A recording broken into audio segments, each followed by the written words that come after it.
Sorry about that. Yeah, you put me off me chain of thought now.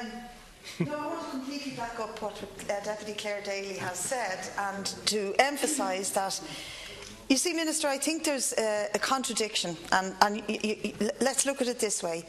One of the recent statistics show us that more than half of part-time workers in employment are living in poverty. That is the case.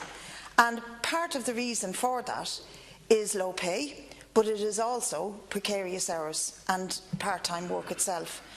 Now, if you're in a job, let's say Tesco's, for example. I know Tesco's pretty well because I go there in Ballyfermot, and we supported their pickets throughout the country when they were out there recently.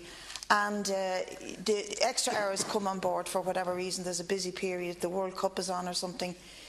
If those hours are not offered to part-time workers, but rather are farmed out to take on new employees, then you're penalising those who are already at work and need the extra hours. They need the extra hours to exist. And actually, on top of everything that Deputy Daly has said, there's another aspect to it which you as Minister for Social Protection would need to think about, because we said to lone parents, for example, this state said to lone parents during the last trial under Deputy Joan Burton that their lone parents would be affected when their children turned 7. And they'd have to go out and seek work. And this was seen as a positive initiative to get people into the workplace rather than seeing themselves as long-term dependent on social welfare. But as the hours that they work are reflected in the payments that they get, then they need more hours. An awful lot of them need more hours at work in order to sustain themselves. And what is happening here is that lone parents who are on a certain amount of hours, and the hours are being offered to new workers coming in instead of increasing theirs, then they are more dependent on your department for payments. And the same is true of things like FIS payments for workers who have to claim subsidy from the state because they're being paid so little. So I think you might be cutting off your nose to spite your face to not support this amendment, because I think it does two things.